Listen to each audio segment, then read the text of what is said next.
Bonjour à tout le monde, bonjour à ceux en Afrique. Toujours un plaisir de prêcher la parole de Dieu, d'enseigner la parole de Dieu. Et on est très heureux d'avoir l'Institut biblique, le privilège de travailler avec vous. Oui, c'est un privilège pour nous d'enseigner la parole de Dieu, que Dieu nous a donné l'opportunité de l'enseigner à travers de ce monde. Donc, on est très excités de continuer et voir ce que le Seigneur va faire dans le futur. On a des plans. On aimerait voir des églises établies en Afrique. Amen. On aimerait voir l'Institut biblique, la croissance spirituelle, plus de personnes, des personnes qui ont faim pour la parole de Dieu, des hommes de Dieu et des femmes de Dieu qui sont là pour se tenir debout pour la parole de Dieu. Donc, gloire à Dieu. On va chanter ensemble, puis par la suite, on va commencer. On va chanter la B-I-B-L-E, parce que oui, la Bible, c'est merveilleux. Et c'est cela qui a changé ma vie, et changé ma vie complètement à l'âge de 21. Et depuis ce temps-là, je suis émerveillé par ce livre. Et il y a tellement de sujets. À chaque fois que je lis, même si je l'ai lu plusieurs fois, c'est incroyable. Les merveilles dans ce livre. Donc, on chante de tout cœur la B-I-B-L-E, quel livre merveilleux, et j'y crois ferme, j'y crois toujours, la B-I-B-L-E, la Bible. Je pense que j'ai fait une erreur, hein? Je l'ai trop chanté. Quel livre merveilleux, j'y tiens ferme. OK, on chante encore. La B-I-B-L-E, quel livre merveilleux, et j'y tiens ferme, j'y crois toujours, la B-I-B-L-E, la Bible. Amen. Gloire à Dieu. On va continuer notre étude sur le retour de Jésus-Christ. Leçon 18, bien sûr, ceci sont les leçons d'été, c'est à l'extérieur des cours de l'Institut biblique, mais on fait un suivi, bien sûr, sur le retour de Jésus-Christ qu'on n'avait pas complété. Et donc, on va continuer. On va commencer avec prière. Notre Père, remercie pour cette opportunité d'être ensemble et de partager ta parole. Aide-nous, Père, à comprendre. Dans les derniers jours, ton retour s'en vient. Et Père, aide-nous comme chrétiens d'être prêts. Et à tous ceux qui sont à l'écoute, qui sont en doute, qui ne sont pas certains, qui n'ont pas l'assurance de leur salut, qu'aujourd'hui ils choisissent Jésus-Christ comme leur Seigneur et Sauveur. Tu es le seul Sauveur. Il n'y a pas d'autre moyen. Le baptême ne peut sauver. Les œuvres ne peuvent sauver. La religion ne peut sauver. Les bonnes œuvres, rien. Seulement Jésus-Christ. Que les yeux et le cœur ouvrent à cette vérité. On prie au nom de Jésus. Amen. Donc ici, le retour de Jésus-Christ, vous avez en page 121 de votre étude, il y a un diagramme qui démontre un peu l'événement, le prochain événement du retour de Jésus-Christ, comme on a mentionné les dernières semaines, c'est l'enlèvement, où que Jésus va venir chercher ses enfants, les chrétiens. Et le retour de Jésus-Christ, on a vu la semaine passée la raison. Suite à l'enlèvement, il va y avoir une période de 7 ans qu'on appelle la période de la tribulation. On a regardé les versets à ce sujet. Et pourquoi cette période maintenant de la tribulation, qui est la 70e semaine de Daniel qu'on a discuté déjà? Et la Bible nous dit dans Daniel 9, 24, la raison. 70 semaines sont déterminées sur ton peuple et sur ta ville sainte, pour enfermer la rébellion, pour sceller le péché, pour expier l'iniquité, pour amener la justice éternelle, pour sceller la vision et les prophètes, et pour oindre le Saint-Esprit des saints. Donc, voici la raison pour cette période-là. Et en même temps que nous serons dans la période de 7 ans, sur la terre, il y a des choses qui vont se passer. On a parlé de le temps de la tribulation. Mais en même temps, les chrétiens qui ont été enlevés avec Jésus-Christ, eux autres même, qu'est-ce qu'ils font durant ce temps-ci? dans la présence de Dieu. Donc, la tribulation va se passer sur la terre durant ce temps-là. Et au ciel, qu'est-ce qui va se passer? C'est ça qu'on va regarder aujourd'hui. Donc, nous allons avoir le tribunal de Christ suite à l'enlèvement. Le tribunal de Christ. Donc, c'est un peu le jugement pour les chrétiens. C'est un jugement pour les récompenses selon l'obéissance. On va recevoir des couronnes selon la parole de Dieu. Et on va regarder à ce sujet-là. Donc, le tribunal de Christ, pour être certain qu'on comprend, c'est vraiment pour les chrétiens qui sont dans la présence de Dieu. Ça n'a rien à faire avec le salut. Si on est sauvé ou pas sauvé, c'est pour les sauver. Ceux qui sont. Ça n'a rien à faire avec être punis de Dieu, mais c'est la récompense qui va se passer durant le tribunal. Récompensé pour certaines raisons. Et peut-être perte de récompense. On va dire, il n'y aura pas de certaines récompenses. Mais pas de perte de salut. Ça n'a rien à faire avec le salut. C'est parce que si on est enlevé avec Jésus-Christ, on est allé à l'enlèvement, on est avec Jésus-Christ, on est sauvé, les amis. C'est ça que ça veut dire. Donc, le tribunal de Christ n'a rien à faire si on est sauvé ou non. C'est tout au sujet de la récompense des chrétiens. Donc, on va regarder à certains versets. Et je veux être certain qu'on ne mélange pas le tribunal de Christ, qui est pour les chrétiens, avec le grand trône blanc. Le grand trône blanc, c'est vraiment le jugement pour les non-croyants. Et ça va venir plus tard, on va en reparler. Donc, il ne faut pas mêler les deux. Et ceci se passe durant les 7 ans de la tribulation.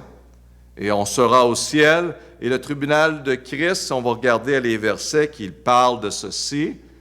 Romains 14, 10. Mais toi, on parle à l'Église ici, pourquoi juges-tu ton frère? Ou toi, pourquoi méprises-tu ton frère? Puisque nous comparaîtrons tout devant le tribunal de Christ. Donc, on saura tout devant le tribunal. On parle ici, dans le contexte, à les chrétiens, dans Romains 14, 12. Donc, excusez-moi, lettre A, qui prendra part à ce jugement? Tous les chrétiens. Tous les chrétiens prendront part à ce jugement. Romains 14, 12. Que ferons-nous lorsque de ce jugement? Romains 14, 12. C'est pourquoi chacun de nous rendra compte à Dieu pour lui-même. Donc, c'est nous-mêmes qui va rendre compte à Dieu. Vraiment, on va rendre compte et on va répondre qu'est-ce qu'on a vraiment fait avec la parole de Dieu. Pas qu'est-ce qu'on a entendu des autres, pas qu'est-ce qu'on pensait qui était la vérité. On ne pourra pas dire, c'est mon pasteur qui m'a dit. Non, on l'a ici.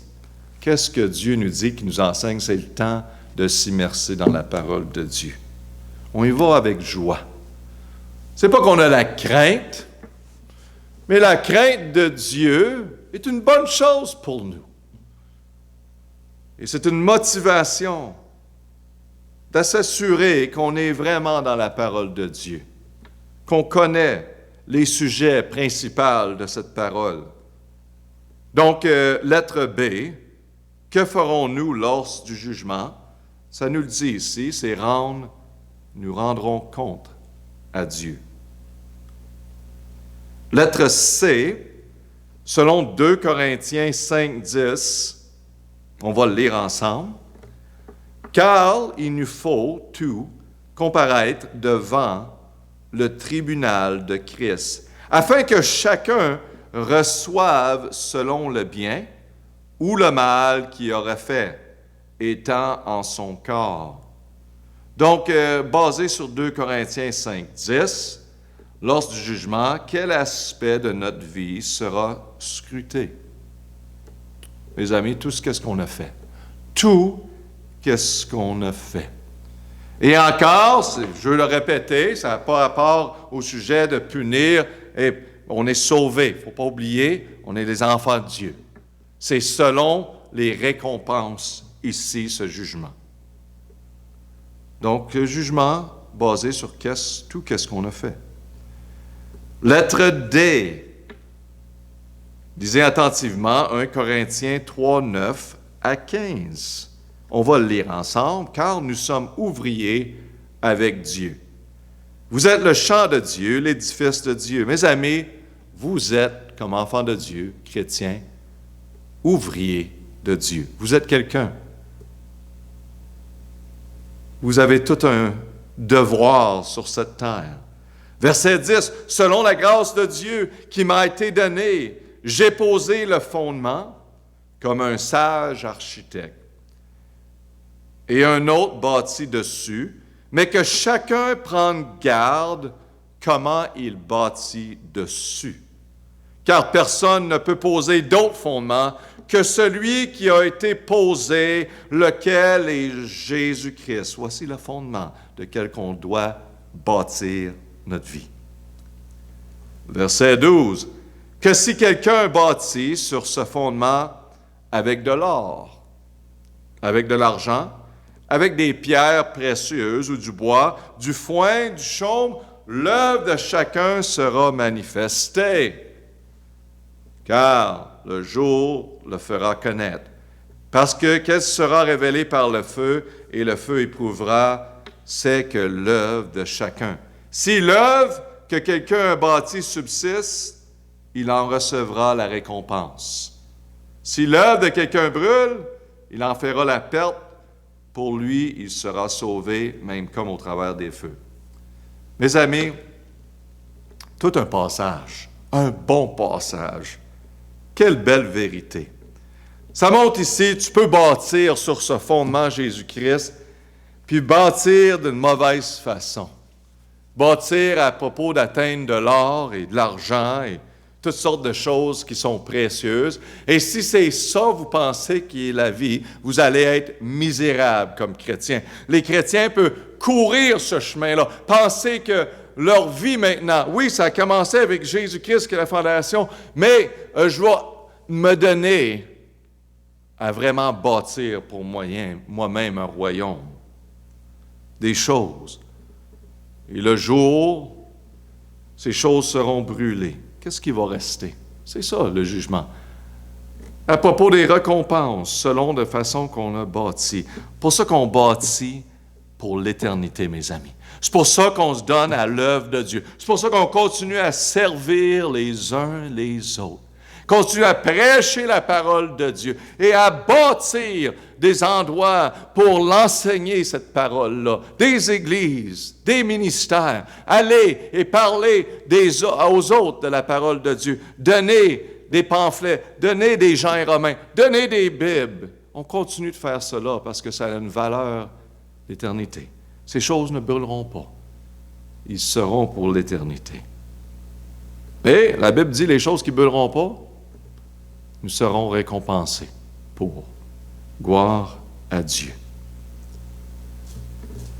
Mais la Bible dit, si ça brûle, ces choses-là, il sera quand même sauvé parce qu'il est un enfant de Dieu, il a été lavé par le sang de l'agneau. Mais les récompenses ne seront pas là. Oui, les épreuves à travers du feu. Wow! On sait que ça parle de des pertes de récompense. Ça ne parle pas de la perte du salut, s'il sera sauvé. Mes amis, c'est pour ça que la Bible nous rapporte encore, comme chrétiens, de faire attention de courir à gauche et à la droite pour les choses de ce monde. On parle du tribunal de Christ, qu'on va être devant lui face à face. Et nous serons récompensés. Il y aura des couronnes qui vont être données, comme on va voir ici. Mais, lettre D, numéro 1, verset 9, on va remplir ces espaces.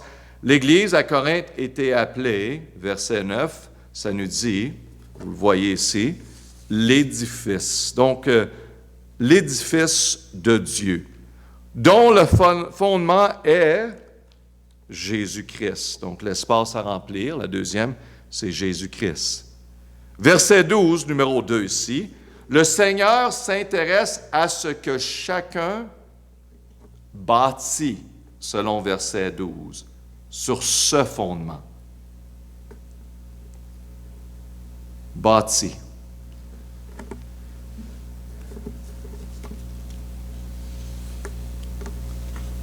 Numéro 3, selon verset 12, à qui soient comparées ses œuvres? À l'or, à de l'argent. Écrivez l'or, l'argent, les pierres précieuses, du bois, du foin et du chaume. C'est ça qu'on compare.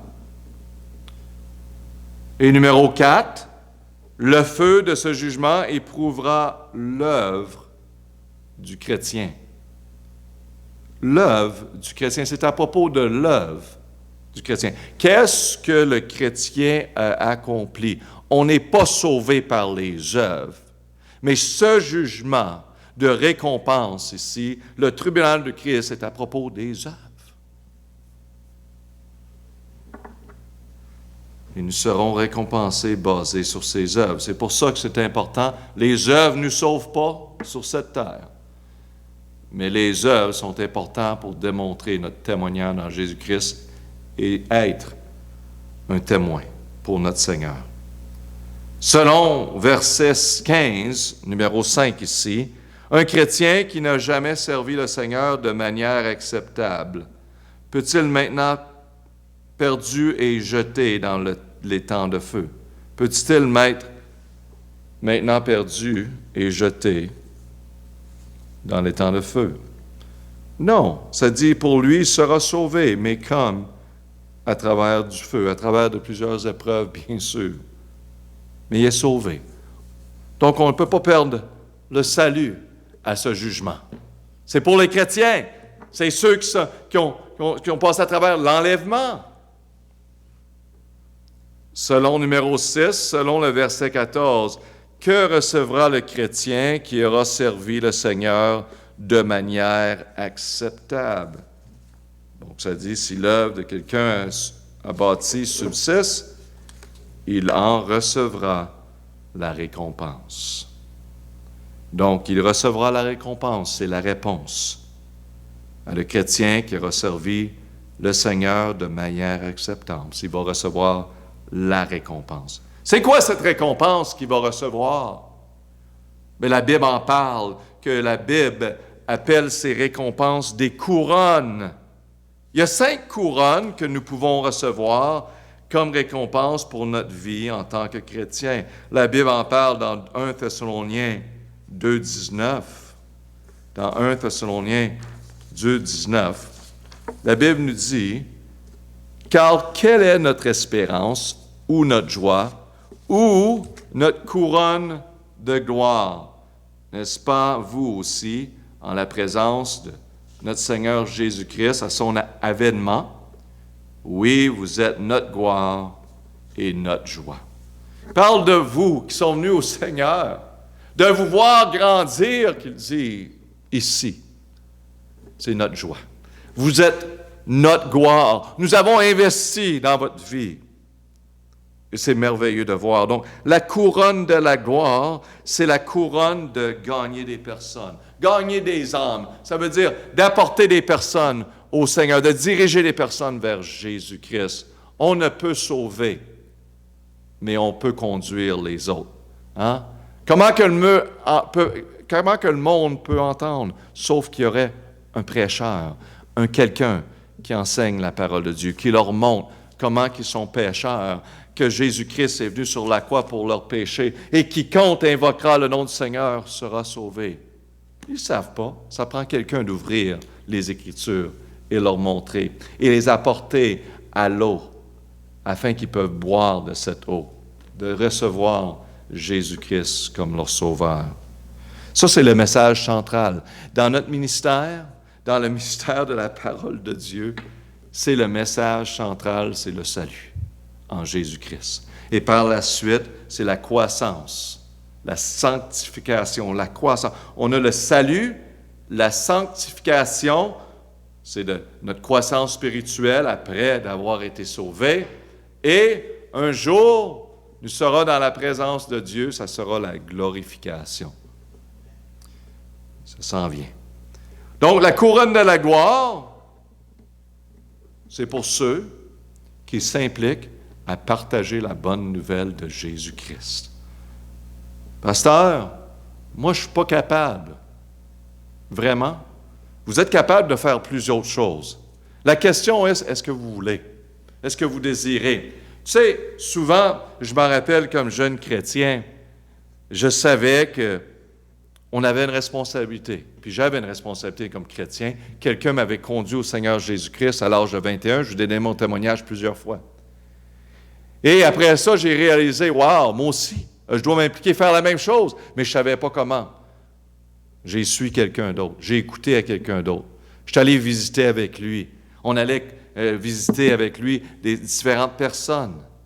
Je lui dis, hey, j'allais le voir, puis je dis à ce monsieur-là, j'ai dit, garde, il y a quelqu'un ici, c'est des amis, puis j'aimerais ça qu'ils viennent à Jésus-Christ. Peux-tu venir partager avec moi? J'allais avec lui, et on partageait, je l'écoutais. Et après un bout de temps, j'ai dit, c'est beau. Là, je sais comment diriger et conduire quelqu'un. Bien sûr, ça prend de la prière. J'ai réalisé que c'est le Seigneur qui rouvre le cœur. Même avec les bonnes paroles, c'est l'Esprit de Dieu qui rouvre le cœur. Mais l'homme doit prendre sa responsabilité d'enseigner et de se donner à Dieu en prière. Et c'est merveilleux. La chose la plus excitante dans ma vie, puis je peux-tu être honnête avec vous? Merci de dire Amen. La chose la plus excitante de ma vie, c'est de partager la bonne nouvelle et de voir quelqu'un venir au Seigneur Jésus-Christ. Wow! Mon cœur continue à faire boum, boum, boum, boum. Ça m'excite plus que toutes les autres choses. Puis j'en ai vu des choses dans la vie, j'en ai fait des choses dans la vie, mais cela, il n'y a rien. Puis c'est ça que la Bible, hein? La Bible parle de la grande joie. Que tout le ciel se réjouit quand un pécheur vient à Jésus-Christ. Imaginez-vous si le ciel se réjouit à ce sujet-là. C'est quelque chose. Ils ne se réjouissent pas comme ça quand un ballon va dans un filet, mes amis. Hein? Le monde ici sont excités. Wouhou! Quand un ballon va dans un filet, la foule de milliers de personnes sont excitées à travers de ce monde. Non, le monde, les anges et Dieu sont excités quand une personne vient à Jésus-Christ. Wow! C'est ça que Dieu nous dit qui est important. Donc, on va avoir pas seulement la couronne de gloire, mais la couronne de vie. La Bible dit en Jacques 1,12, il y a une autre couronne. Heureux est l'homme qui endure la tentation, qui après avoir été éprouvé, il recevra la couronne de vie que le Seigneur a promise à ceux qui l'aiment. Wow! La couronne de la vie qui signifie la couronne du chrétien fidèle. Prenez le temps de regarder à les textes, les passages ici mentionnés. Mais la couronne de la vie signifie la couronne du chrétien fidèle. Donc, ceci sont les couronnes qui seront données à certains qui ont fait ces choses. Et on voit aussi la couronne de justice. 2 Timothée 4, 18.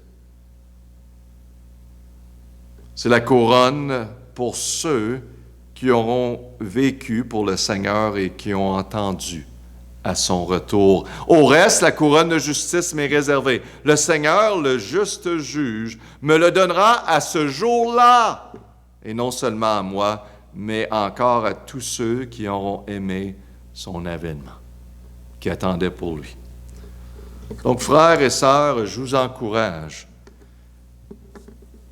Où que Dieu a placé la valeur pour nous dans nos vies, c'est cela qu'on doit placer l'importance et la valeur. Oublier les autres choses, bon, on a des responsabilités Je ne dis pas ça vraiment littéralement parce qu'on a des responsabilités, mais concentrez-vous sur les choses qui sont importantes. Les choses que ce jugement-là sera à propos. On veut attendre les paroles fidèle serviteur, n'est-ce pas? Donc, on voit la couronne de la justice. Ça, c'est numéro 3. Numéro 4, on voit la couronne incorruptible dans 1 Corinthiens 9, 25. Tout homme qui combat, subsistant de tout, s'abstient de tout, Et ces gens-là le font pour avoir une couronne corruptible, mais nous, pour une incorruptible. Une couronne incorruptible. C'est la couronne de chrétiens victorieux. Amen. On y va, on se combat. Oui, des adversités, des adversaires, du monde à gauche et à la droite qui choisit d'aller dans une autre direction. On n'est pas ici sur cette terre pour plaire les autres. On est ici pour enseigner la parole de Dieu et encourager, aider. Et bien sûr, on aimerait que plusieurs, mais pas tout le monde, malheureusement, vont se donner à Dieu. Mais on continue en sachant que nous avons été donnés la vérité. Et la vérité, c'est à nous de la prendre, de la partager et voir plusieurs vies transformées par la puissance de la parole de Dieu. Donc, c'est la couronne incorruptible. Et numéro 5, la couronne, dans 1 Pierre 5, 4, la couronne encore de la gloire. Mais 1 Pierre 5, 4 parle, et lorsque le souverain pasteur paraîtra, par de Jésus-Christ, vous remportera la couronne incorruptible de gloire. Cette couronne est pour pasteurs fidèles, ceux qui sont dans l'œuvre, qui sont fidèles à son œuvre. Donc, on voit les différentes couronnes, et c'est bon pour nous de les connaître, afin qu'on puisse concentrer dans notre vie quotidienne, de dire, ouais, il y a une raison pourquoi je me donne. Ça n'a rien à faire avec le salut, mes amis. Les œuvres, c'est... M'enlève pas les autres. On parle, ceci, c'est suite à l'enlèvement. On est avec Christ. OK? On ne peut pas perdre le salut. Et c'est à propos des récompenses.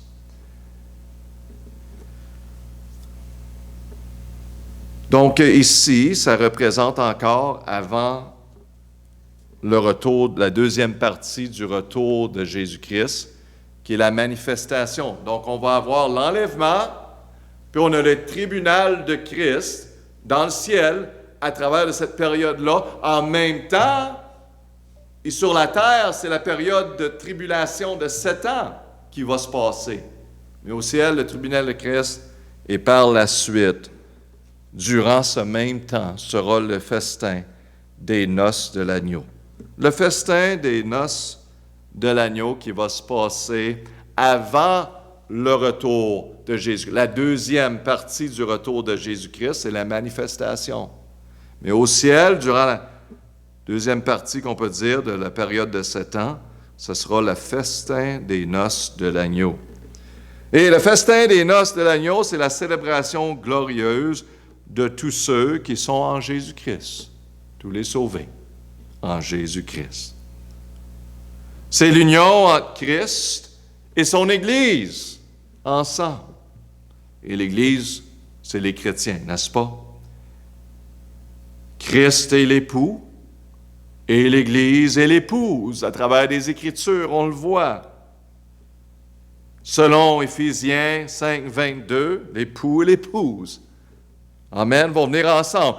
Éphésiens 5, 32, on voit la relation entre le Seigneur Jésus-Christ et son Église. Et c'est comparé, vous pouvez prendre le temps de regarder à propos de la femme et l'homme, comme Christ est le chef de l'Église, que son corps, dont il est sauveur, et continuez jusqu'à 32. Vous allez voir, regardez dans vos Bibles, que Jésus-Christ et cette Église est comparé à celle d'un mari et d'une femme, à ceux de l'époux et l'épouse. Selon 2 Corinthiens 11:2, la Bible nous dit « Car je suis jaloux de vous d'une jalousie de Dieu, parce que je vous ai unis à un seul époux, pour vous présenter à Christ comme une vierge chaste. » Wow! Incroyable, qu'est-ce que l'homme de Dieu dit ici. Je suis en train de vous préparer pour l'éternité. Hein?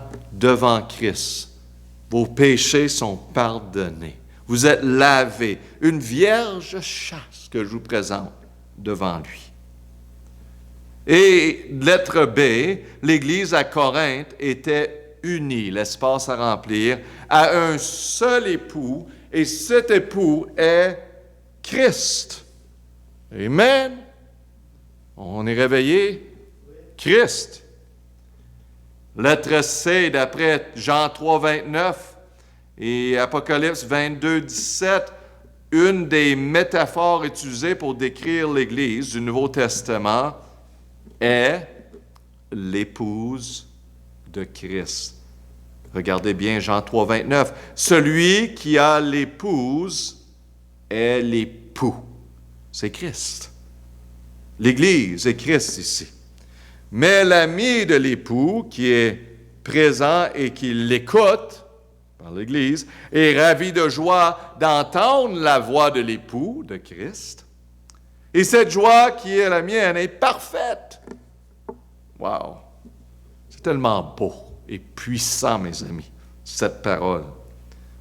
Révélation 22, 17. L'Esprit et l'épouse, on parle de l'Église ici. Viens, disent, viens, que celui qui l'entend dise aussi, viens.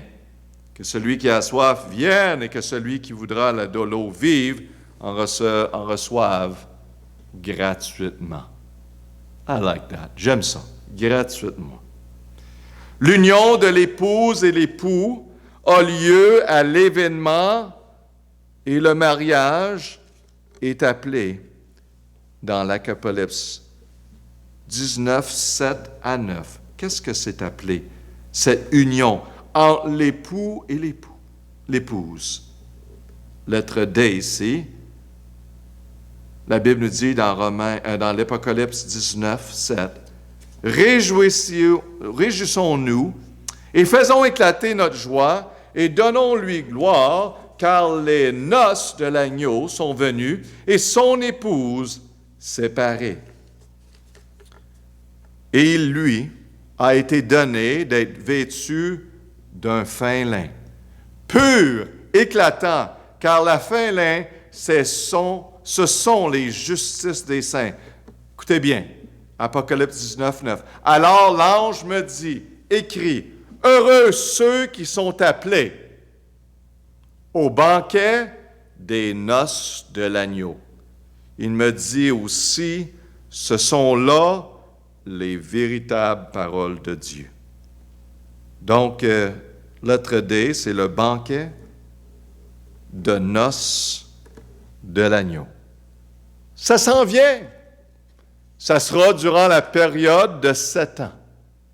La 70e semaine de Daniel, la tribulation sur la terre et au ciel, ceux qui faisaient partie de l'enlèvement, les chrétiens, tous les chrétiens,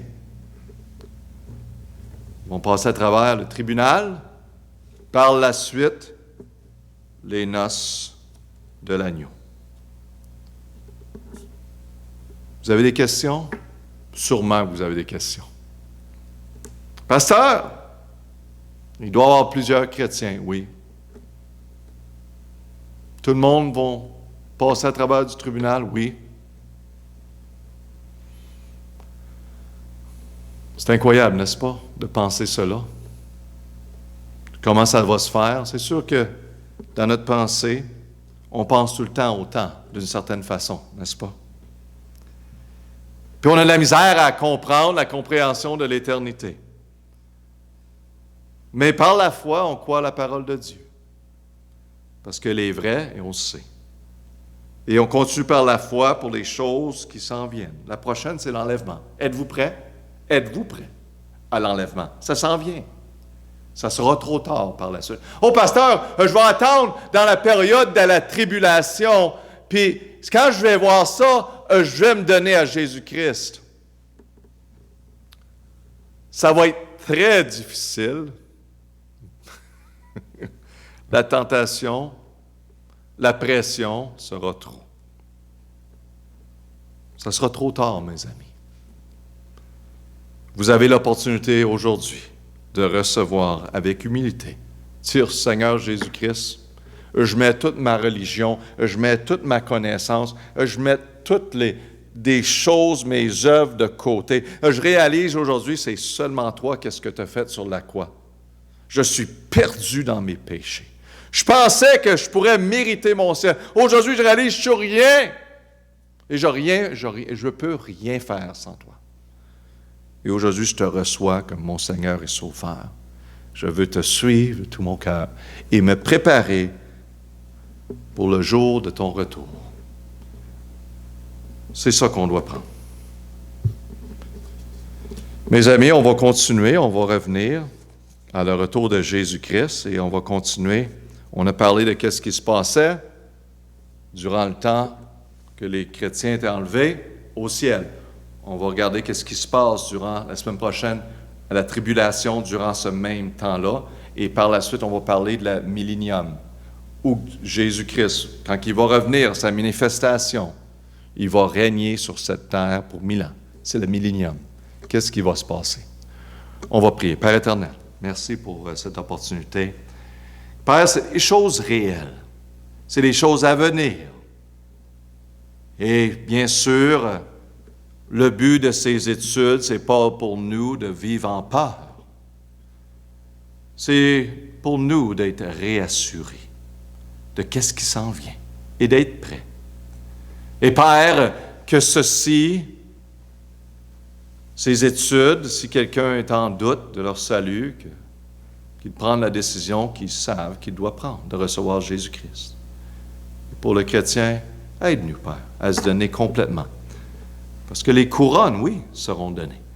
Et on veut servir. On ne fait pas ça pour obtenir des couronnes, mais vraiment pour servir notre Père céleste, notre Dieu, celui qui a donné sa vie pour nous.